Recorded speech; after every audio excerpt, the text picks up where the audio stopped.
आसमान में बैठ के कभी तारे देखे हैं?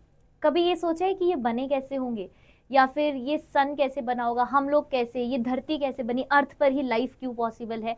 ये सारे क्वेश्चन आप लोगों के मन में बहुत ज़्यादा आते होंगे। तो hi everybody, welcome to social school. This is Supriya Sharma, your geography educator. आज की वीडियो में हम लोग यही करने वाले हैं कि कैसे हमारा जो अर्थ है उसका एवोल्यूशन हुआ है, उसका ओरिजिन हुआ है, और उस पर जो इतने सारे एलिमेंट्स है, चाहे वो स्टार हो, चाहे वो मून है, चाहे वो सन है, या फिर वो लाइफ ही क्यों ना हो, वो कैसे डेवलप हुई है। सो चलिए शुरू करते हैं हमारे इस सेकेंड चैप्टर के वन शॉट को, that is the origin and evolution of the अर्थ। तो सबसे पहले इंट्रोडक्शन। डू यू रिमेंबर, बचपन में आप एक नर्सरी राइम पढ़ते थे, twinkle twinkle little star, how I wonder what you are, याद है? तो वो पढ़ते पढ़ते कभी मन में किया होगा कि यार पता तो करें कि ये है क्या, है ना, ये स्टार जैसे क्यों है, ये ब्लिंक क्यों करते रहते हैं। So since childhood stars have always fascinated us and made us curious about the space, कि पता नहीं क्या होता होगा वहां पर, क्या कुछ बहुत अमेजिंग होता होगा क्या, समथिंग। ठीक है, we often wonder how stars were formed and how the earth came into the existence। जो क्वेश्चन मैंने आपसे स्टार्टिंग में पूछा कि कभी आपको लगा है कि ऐसा क्यों हुआ होगा, अर्थ क्यों आई, अर्थ पे ही क्यों ये सब हुआ। In this chapter you will learn about the formation of star and the origin evolution of the earth, right? तो चलिए सबसे पहले अर्ली थियरीज की बात करते हैं। अर्ली थियरीज का क्या मतलब है कि जब भी हम लोग अर्थ के बारे में पढ़ते हैं या स्टार्स के बारे में पढ़ते हैं, तो कुछ बहुत बड़े बड़े जियोग्राफर्स थे, फिलोसोफर्स थे, बहुत बड़े बड़े ऐसे साइंटिस्ट थे जिन्होंने अपनी अपनी कोई ना कोई थियरी दी है, और उस थियरी में बताया है कि क्या उनके अकॉर्डिंग चीजें जो है वो होनी चाहिए थी, या फिर किस तरीके से हुई होंगी बहुत सालों पहले, एकदम बिलियन मिलियन सालों पहले, right? So many scientists and philosophers gave their theories about the origin of earth. One important theory was the nebular hypothesis। ठीक है, ये important है, अब यहाँ से क्वेश्चन बनता है, डायरेक्टली पूछ लिया जाता है, that's why I am marking the star here।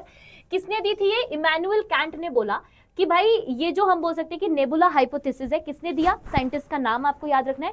Letter इसके बाद बहुत सारे ऐसे साइंटिस्ट आए जिन्होंने उसको इम्प्रूव किया कि नहीं यार आप सही नहीं बोल रहे हो, इसमें जो चीजें रही होंगी ना वो कुछ इस तरीके से रही होंगी। तो बाद में एक बहुत बड़े मैथमेटिशियन भी आप बोल सकते हो, लाप्लास, आते हैं जो कि उसको रिकरेक्ट करते हैं। It stated that planets formed from a rotating cloud of a gas. क्या बोला इस थियरी के अंदर कि ये जो प्लैनेट है ये किससे बने होंगे? ये आपकी जो है राउंड घूमने से, रोटेटिंग क्लाउड्स में जो गैस बनती है उससे जो है इनका फॉर्मेशन हुआ है। और जो डस्ट आसपास हमें देखने को मिलता है वो क्या है? एक यंग सन है, मतलब पुराने समय का। अगर आप इस पिक्चर को ध्यान से देखेंगे तो आप देखिएगा ये जो पार्ट दिख रहा है, ये जो अर्थ से अलग हो गया यहाँ पर आके, इसको इन्होंने क्या बोला है? यंग सन बोला है, जो कि क्या है? एकदम उस टाइम का सन जो बन रहा था, क्योंकि सन क्या है? एक स्टार ही तो है, सुना है ना, सूर्य क्या है? एक तारा है, right? So later scientists explained that this cloud mainly contains hydrogen, helium and dust particle. क्या बोला कि यही जो सन है इसमें बहुत सारे पार्टिकल है, कुछ डस्ट है, कुछ हीलियम या हाइड्रोजन जैसी गैसेस हैं, और बहुत सारे डस्ट पार्टिकल भी अवेलेबल है।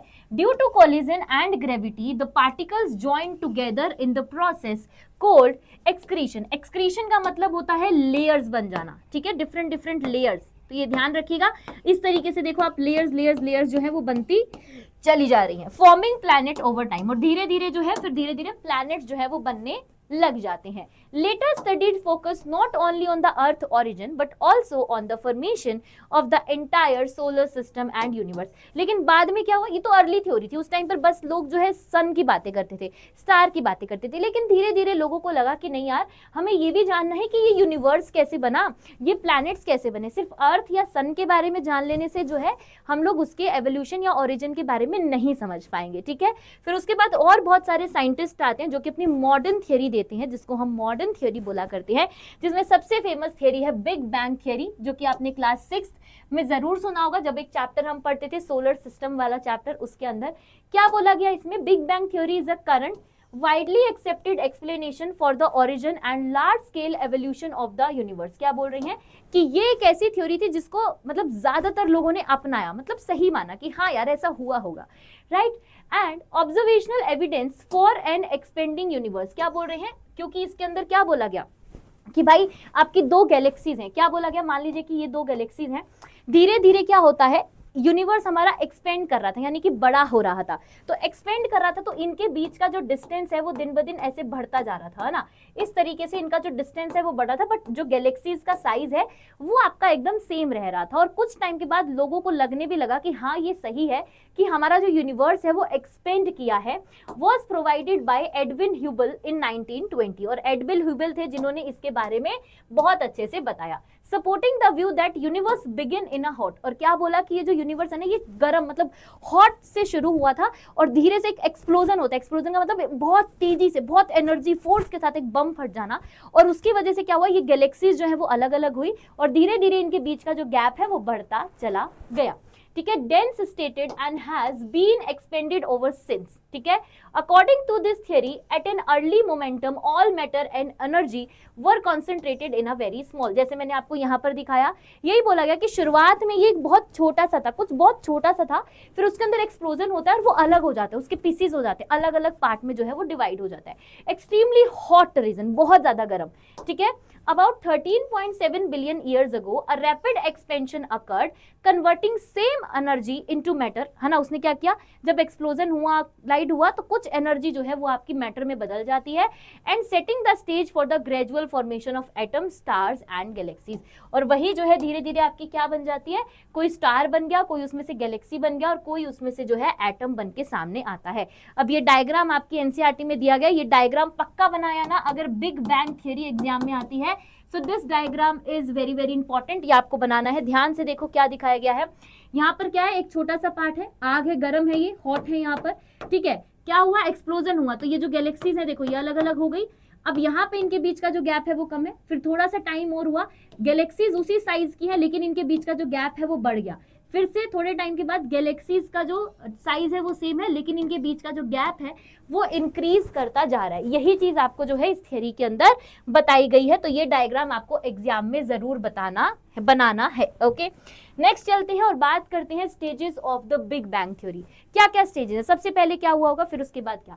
सबसे पहले आता है सिंगुलैरिटी। सिंगुलैरिटी का मतलब ही वो है कि पहले कोई सिंगल सी चीज थी, उसका एक्सप्लोजन हुआ, right. So all matter and energy were concentrated in a tiny region at extremely high temperature density called singularity। इस डायग्राम को देखिए आप, जिस डायग्राम को अभी अभी हमने देखा, यहाँ पर क्या है, बहुत ज्यादा गर्मी है ना, हॉट है एकदम, बहुत ज्यादा, हर चीज बहुत ज्यादा डेंसिटी है, चाहे वो गर्मी की बात करें, चाहे आप जो है किसी भी मतलब हम बोल सकते हैं कि टेम्परेचर की बात कीजिए, बहुत ज्यादा वहां पर कंसंट्रेटेड है, लेकिन धीरे से क्या होता है, एक्सप्लोजन हो जाता है, धीरे से नहीं हुआ, बहुत तेजी से हुआ। ठीक है, big bang explosion. This singularity underwent a rapid expansion about 13.7 billion years ago. 13.7 billion year अगो एक एक्सप्लोजन होता है इसके अंदर, जिसके बाद during the first fraction of second universe expanded and cooled rapidly. क्या बोल रहे हैं कि जैसे ही एक्सपेंशन हुआ धीरे धीरे जो है उसने कूल डाउन करना शुरू किया, कूल डाउन होते होते वो सेटल डाउन होता है, and some energy converted into matter and elementary particles are formed, और धीरे धीरे कुछ मैटर बन गए और कुछ आपके डिफरेंट पार्टिकल में जो है वो ट्रांसफर हो जाते हैं।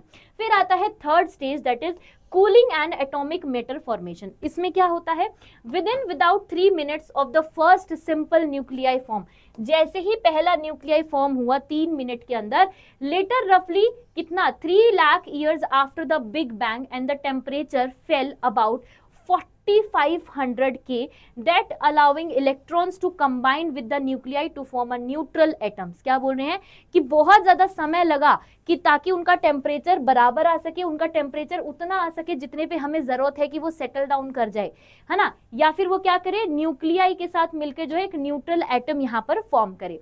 The universe then became largely transparent to the radiation. उसी के बाद जो है चीजें धीरे धीरे ट्रांसपेरेंट होती चली गई और ये पता चलता चला गया कि चीजें जो है वो किस तरीके से हुई हैं, या फिर ये जो फॉर्मेशन जो हम बोलते हैं वो किस तरीके से हुआ है, राइट। अब चलते हैं अपने नेक्स्ट पार्ट पर, दैट इज स्टार फॉर्मेशन। तो भाई अभी उसी ट्विंकल ट्विंकल की बात करते हैं कि कैसे इन स्टार्स का जो है फॉर्मेशन हुआ है। In early universe the distribution of matter and energy was not perfectly uniform. जो हम पहले समय में बात कर रहे थे उसमें हमें यही दिखा कि जो हम बोल सकते हैं कि किसी भी चीज में यूनिफॉर्म नहीं था, कहीं मैटर अलग है, कहीं मैटर नहीं है, कहीं एनर्जी बहुत ज्यादा है, कहीं एनर्जी नहीं है, कहीं गैसेस बहुत ज्यादा है किसी पार्टिकल के साथ, और कहीं पर कोई भी गैस का जो है इफेक्ट हमें नहीं दिखता है। Small density difference created stronger local gravitational force that gathered gas together. अब उस ग्रेविटेशनल फोर्स की वजह से क्या हुआ, गैस जो है वो एक साथ इकट्ठी होने लग जाती है। These aggregations led to the formation of large scale structures such as galaxies, each containing many states. क्या बोल रहे हैं, यही जो स्टेज बनती है जब जहां पर क्या हुआ, गैसेस जो है वो धीरे धीरे आके एक जगह पर इकट्ठी होने लग जाती हैं, फिर वहां पर बड़े बड़ी फॉर्मेशन होने लग जाती है, फॉर एग्जांपल गैलेक्सीज, है ना, और जिसमें हर एक के अंदर क्या है, बहुत सारे स्टार्स हैं, एक गैलेक्सी के अंदर बहुत सारे स्टार्स हैं, right. A nebula is a large cloud, nebula का मतलब होता है एक बहुत बड़ा क्लाउड टाइप का स्ट्रक्चर ऑफ हाइड्रोजन गैस, जिसके अंदर हाइड्रोजन गैस होती है और डस्ट होती है, that can collapse under gravity, gravity के अंदर वो कोलैप्स करता है। Regions of higher density inside a nebula from a localised clumps which continue to collapse into dense gaseous bodies and finally give rise to star। क्या बोल रहे हैं कि कंटिन्यूअसली उनका जो प्रोसीजर है, उनका जो फॉर्मेशन है वो चल रहा है, और उसी कहीं ना कहीं हम बोल सकते हैं कि कोलाइड करने से, चीजों के एक साथ होने से जो है डेंस, मतलब गैसेस का जो हम बोल सकते हैं कि डेंसनेस बढ़ती जा रही है, जिसकी वजह से कहीं ना कहीं स्टार्स का जो है फॉर्मेशन हो रहा है। The formation of stars is believed to have taken place about 5-6 million years ago. सोच रहे हो कितने साल पहले भाई, काउंट करेंगे तब भी नहीं आएगा फिंगर्स पर। This marks that the era when many stars including our sun came into the being, मतलब यही टाइम था जब हम बोलते हैं कि सन भी हमारा जो केम इनटू एग्जिस्टेंस आया है। तो उससे पहले क्या हो रहा था, कुछ नहीं था, क्योंकि ना ही लाइफ पॉसिबल थी, क्योंकि इस चीज का कोई परिणाम, कोई हम बोल सकते हैं कि प्रूफ हमें आज तक मिला ही नहीं है। तो हम भी यही मानते हैं इन थियरीज के साथ कि हमारा जो सन जो हमें आज इतनी बेहतरीन राइज देता है ना, जिसकी वजह से हम लोग सोलर एनर्जी और पता नहीं क्या क्या बना ले रहे हैं, वो भी उसी टाइम पर जो है वो फॉर्मेशन में आया था। ओके, नेक्स्ट है हमारे पास फॉर्मेशन ऑफ प्लैनेट्स। प्लैनेट्स का फॉर्मेशन कैसे हुआ, पहले क्या हुआ, एक छोटा सा जो है पार्टिकल था, एक्सप्लोजन हुआ, डिफरेंट डिफरेंट गैलेक्सीज बने, गैलेक्सीज के बीच में धीरे धीरे गैप बढ़ता चला गया, हमारा यूनिवर्स जो है वो एक्सपेंड कर रहा था, मतलब बढ़ता चला जा रहा था। उन्हीं गैलेक्सीज के अंदर डिफरेंट डिफरेंट आपके नेबुला बने, नेबुला से जो है वो स्टार फॉर्मेशन हो रहा था। अब जो है प्लैनेट कैसे बनेगा, formation of core and rotating disc star from the local lumps of gas within the nebula. Nebula जो था उसी के अंदर की बात हो रही है, विद इन नेबुला, मतलब नेबुला के अंदर ही जो आपके हम बोल सकते हैं कि गैस था, उसके अंदर जो है गैसियस होने की वजह से कोर बढ़ता जा रहा था। कोर का मतलब क्या था,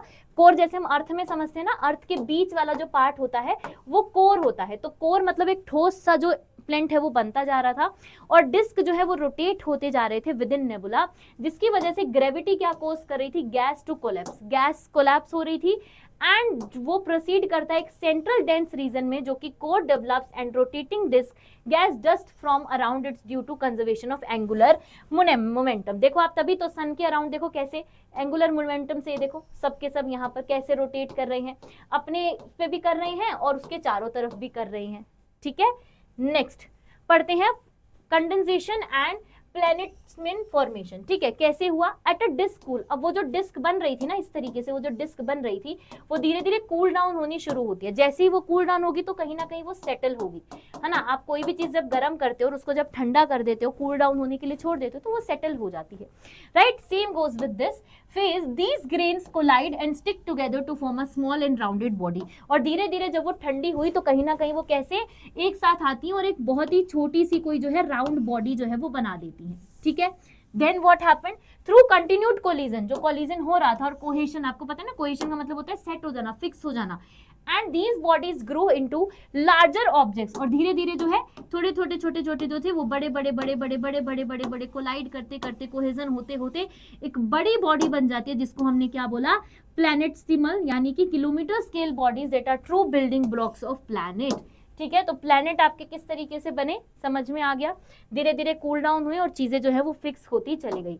देन आता है एक्सक्रीजन इनटू प्लैनेट्स। एक्सक्रीजन मतलब लेयर्स कैसे बनती चली गई प्लैनेट्स के अंदर, collide and merge by gravitational attraction and impact producing still larger bodies। क्या है कि बहुत बड़ी बड़ी बॉडीज बन रही थी इससे, जब वो कूल डाउन हो रहे थे तो बड़ी बड़ी बॉडीज बनी, जिसकी वजह से through prolonged accretion a system of fewer larger bodies emerges।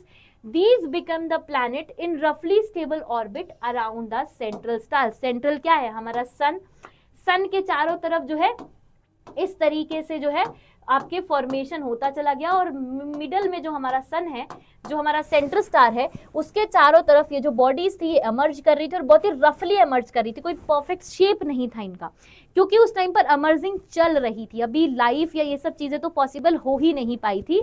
तो इसीलिए जो है बीच में सेंटर स्टार था और उसके अराउंड कुछ कुछ अलग अलग ऑर्बिट्स जो है, कुछ कुछ रफली बॉडीज जो है वो बनती चली जा रही थी। अगर आप इस डायग्राम को देखेंगे तो यहाँ आपको समझ में आएगा कि कैसे पहले एक्सक्रीशन से अलग अलग लेयर्स बनती हैं, फिर गैस का जो है एक्सक्रीशन होता है, ऐसे पूरा देखो गैस यहाँ पर पूरी आ गई, फिर आपके सॉलिड एक्सक्रीशन मतलब कि कोर बनता है, जो मैंने बताया ना अर्थ के बीच का सॉलिड का फॉर्मेशन हो रहा है, फिर आपका एक्सक्रीशन धीरे धीरे स्लो डाउन कर रहा है और यहाँ पर जो है आपका फिर से फॉर्मेशन हो रहा है, फिर आपकी जो डिस्क है वो सारी धीरे धीरे देखो यहाँ पर फॉर्मेशन हो रही है, और पहले फिर आपका गैस, आपका आइस और फिर आपका प्लैनेट जो है वो बनते हुए हमें नजर आता है, राइट। अब बात करते हैं हमारे यानी कि एवोल्यूशन ऑफ अर्थ की, जिसके ऊपर हम लोग रहते हैं। अर्थ जो हमारा एक इतना अमेजिंग प्लैनेट है जिसके ऊपर सब चीजें पॉसिबल है, ये कैसे बना, इसका एवोल्यूशन कैसे हुआ। इनिशियली अगर हम बात करें, इट वाज वेरी हॉट और inhospitable body largely molten and devoid by life. मतलब क्या बोला जा रहा है कि अगर आपको ऐसा लग रहा होगा कि जिस अर्थ पे हम लोग आज रहते हैं, क्या अर्थ पहले भी ऐसी थी? नहीं, अर्थ पहले कुछ ऐसी हुआ करती थी जिसपे लाइफ पॉसिबल थी ही नहीं। मतलब बहुत ज्यादा गर्म, ठीक है, गर्म होने के साथ साथ इनहॉस्पिटाइल मतलब वहां पर रहना पॉसिबल था ही नहीं। लेकिन अर्लीस्ट एटमॉस्फेयर की अगर हम बात करें, that mainly light gases such as hydrogen and helium, धीरे धीरे जो है गैसेस का कम होना शुरू हुआ, हाइड्रोजन हीलियम जो है वो आपकी कम होनी शुरू होती है। Over geological time the planet cooled, अब धीरे धीरे जब ये गर्म था, यहाँ पर क्या है, यहाँ पर आप देखो बहुत ज्यादा हॉट है भाई, एक्सट्रीम हॉट है, लेकिन कुछ सालों के बाद, बहुत सालों के बाद जो है धीरे धीरे इसका टेम्परेचर जो है वो कम आना शुरू हुआ और अर्थ जो है वो कुछ इस तरीके से दिखने लगा, ठीक है। उसके बाद क्या होता है, process that form the lithosphere, lithosphere का मतलब होता है वहां पर लैंड धीरे धीरे फॉर्मेशन होना शुरू हुआ।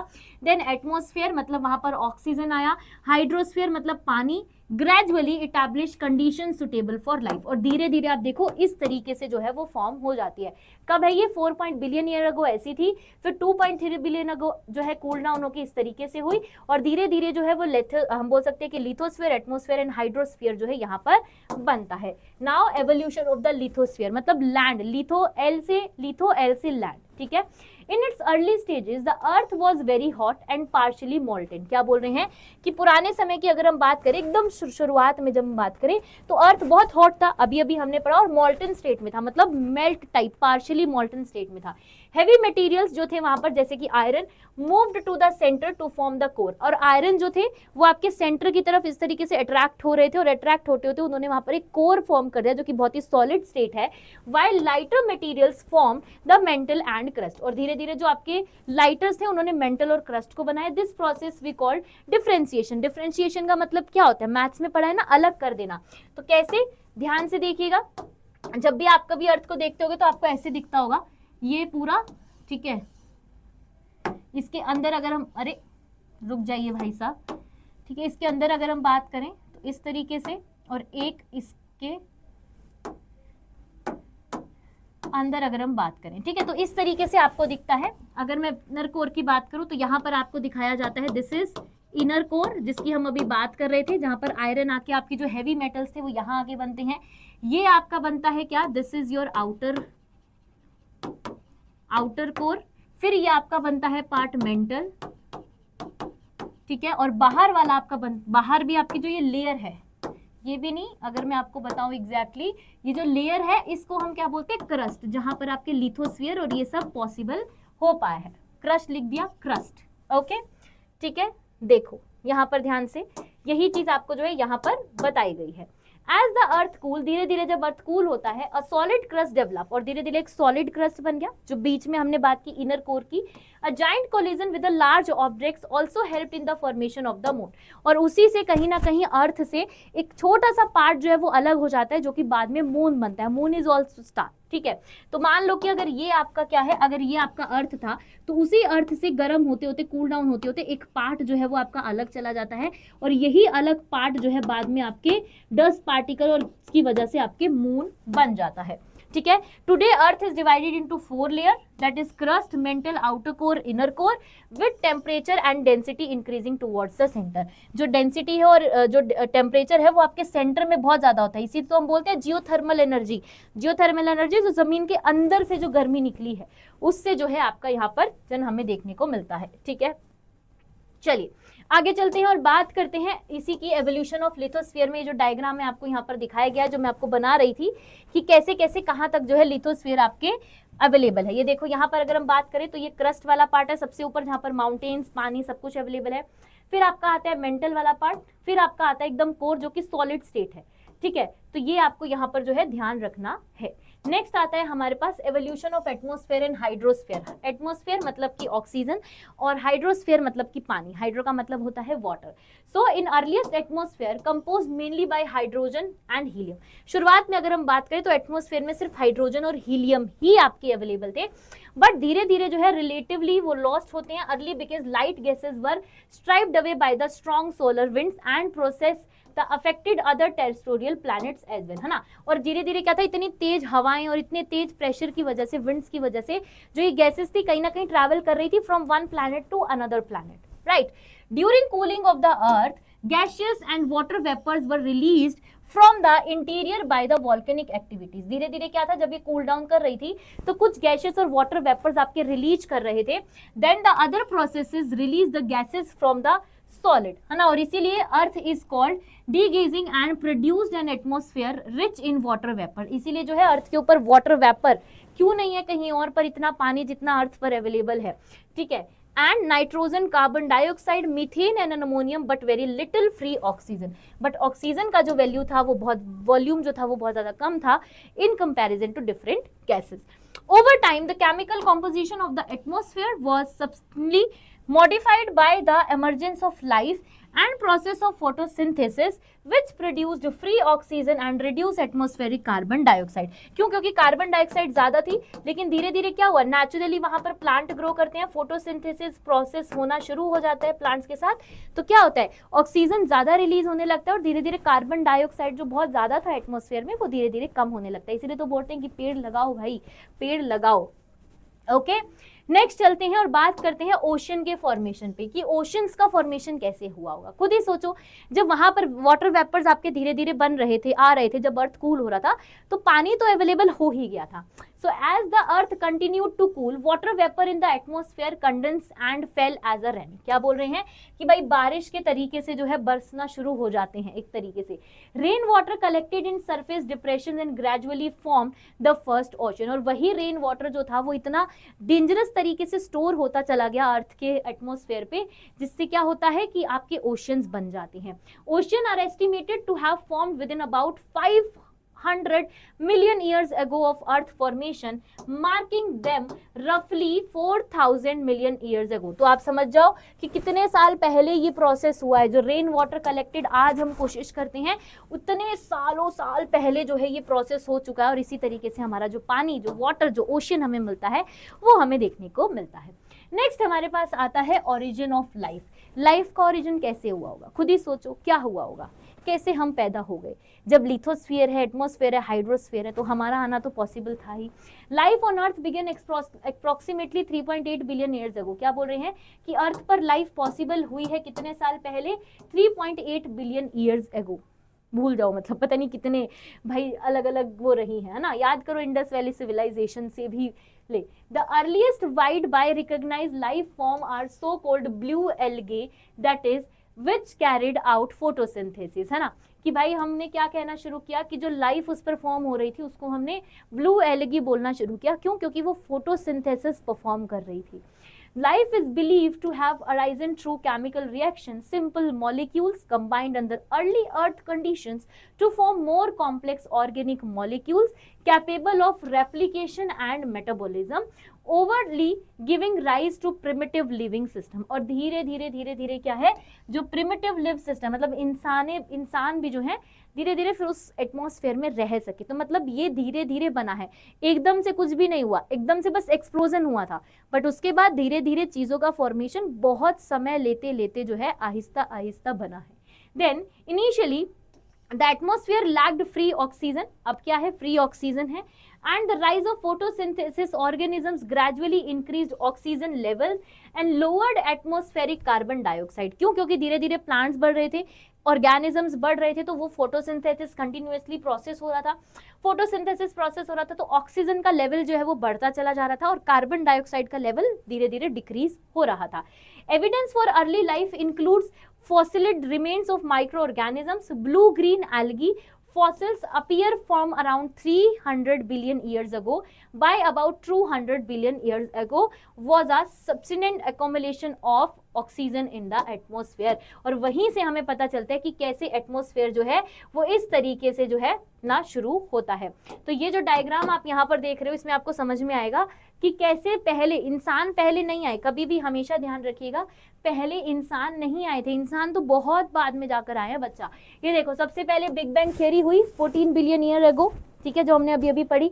उसके बाद गैलेक्सीज में अलग अलग हुए, फिर धीरे धीरे स्टार फॉर्मेशन हुआ, स्टार से धीरे धीरे प्लैनेट्स बने, प्लैनेट से अर्थ, पता नहीं क्या क्या नहीं बना, फिर जो है हमारा अर्थ बनता है उसके बाद, जिस पर लाइफ पॉसिबल है। ये ध्यान रखिएगा, बाकी प्लैनेट्स भी बने बट जहां लाइफ पॉसिबल है 4 बिलियन ईयर अगो ये ऐसा बना। उसके बाद यहाँ पर प्रोकैरियोट्स, आपके प्रोटोजोआ, आपके ये सारे ऑर्गेनिजम्स बने जो कि क्या प्रोसेस कर रहे थे, फोटोसिंथेसिस प्रोसेस कर रहे थे।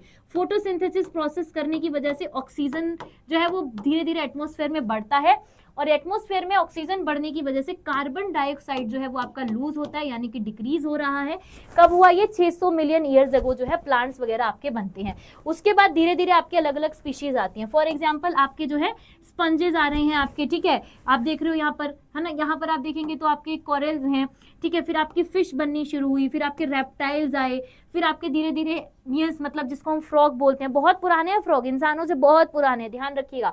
फिर आपके मैमल्स बनते हैं, मैमल्स के बाद हमारे बर्ड बनने शुरू होते हैं, बर्ड के बाद हमारे प्रीमेट्स जिसमें आप मंकीज और किस को डालते हैं, और उसके बाद 1.18 मिलियन ईयर अगो हमें जो है ह्यूमंस के मतलब उनकी अवेलेबिलिटी के, उनके बनने के जो है वो निशान मिलते हैं। और आज तो आप देख लो इंसान ही सबके ऊपर हावी हो चुका है। तो ये जो पूरा चैप्टर है, ये जो पूरी ज्योग्राफी है, ये इतनी ज्यादा इंटरेस्टिंग है जिसमें आप समझते हो कि कैसे हमारा यूनिवर्स बना। पहले लोगों को सिर्फ ये था कि सन कैसे बना, बट अब धीरे धीरे हमने ये चीजें सीखा कि भाई सन नहीं, हमें जानना है कि पूरा यूनिवर्स ही कैसे बना है, ये स्टार कैसे बने हैं, है ना। ये जो हम लोग आज इस तरीके से पढ़ पा रहे हैं, समझ पा रहे हैं कैसे बना, पहले कौन आया, किसने फोटोसिंथेसिस जो है वो प्रोसेस किया, कौन बोलता है कि प्लांट्स लगाओ, क्यों बोलते हैं, क्योंकि हमें पता है कि वही है जो ऑक्सीजन का लेवल बढ़ाएंगे और कार्बन डाइऑक्साइड का लेवल कम करेंगे और हमारी लाइफ को और बेहतर और पॉसिबल करवाएंगे। ठीक है, यहाँ पर आप देख सकते हो आपको टाइमलाइन दी गई है ताकि आप याद कर सके। 13.7 बिग बैंग थ्योरी हुई, 5.6 पे आपका मेजर एरा हुआ जिसमें स्टार्स का फॉर्मेशन हुआ including sun, because sun is also a star, please इस चीज को ध्यान रखना है आपने। देन 4.6 बिलियन क्या था, हमारा अर्थ का फॉर्मेशन हुआ। हालांकि उस टाइम पर अर्थ जो थी वो बहुत ज्यादा हॉट थी, बट धीरे धीरे उसका टेम्परेचर कूल डाउन हो रहा था, गैशियस जो थे वो सेटल हो रही थी और डस्ट पार्टिकल्स वगैरह मिलके जो है उसका कोर, मेंटल और क्रस्ट बनाने की कोशिश चल रही थी। फिर आपके 4 बिलियन अगर हमें ओशन फॉर्म होते नजर आते हैं। फिर 3.8 पे हमें जो है दिखता है कि हाँ अब यहाँ पर लाइफ जो पॉसिबल है, लेकिन इंसान अभी भी नहीं आए, ध्यान रखिएगा, इंसान अभी भी नहीं है, सिर्फ लाइफ यहाँ पर पॉसिबल है, यानी कि ऑर्गेनिजम्स जो है वो यहाँ पर होने शुरू हो जाते हैं। फिर उसी में 3 ईयर भी लगो हमें जो है ब्लू ग्रीन एल्गी फॉसिल, जो हमें यहाँ दिखे थे ना, ये वाली चीजें, ये ब्लू ग्रीन एल्गी फॉसिल जो है हमें यहाँ पर दिखने शुरू होते हैं। और उसके बाद finally 2 billion year ago oxygen begin to flood of the atmosphere, और फिर ऑक्सीजन जो है वो एटमॉस्फेयर में इस तरीके से फ्लड मतलब फैल जाता है कि अब हमें लगता है कि हाँ नाउ यहाँ पर ह्यूमंस जो है वो अवेलेबल है। तो आप देखो उसके बाद ही ह्यूमंस का जो है हमें एविडेंस मिलते हैं कि हाँ उसके बाद ही ह्यूमन जो है वो अर्थ पर आए हैं, वरना उससे पहले तो ऑक्सीजन था ही नहीं। ऑक्सीजन नहीं था तो हम जिंदा कैसे रहते, जान है तो जहान है वाली बात है, तो जान ही नहीं होगी तो जहान कैसे आएगा, राइट। इसी के साथ हमारा ये चैप्टर होता है यहीं पे एंड। आई होप आप लोगों को मजा आया होगा, तो प्लीज एक बार इसको ध्यान से एनसीईआरटी से भी रीड कर लीजिएगा। कहीं कोई डाउट लगे तो आप मुझे कमेंट सेक्शन में बता सकते हैं। तब तक के लिए bye bye and take care, मिलते हैं नेक्स्ट वीडियो में।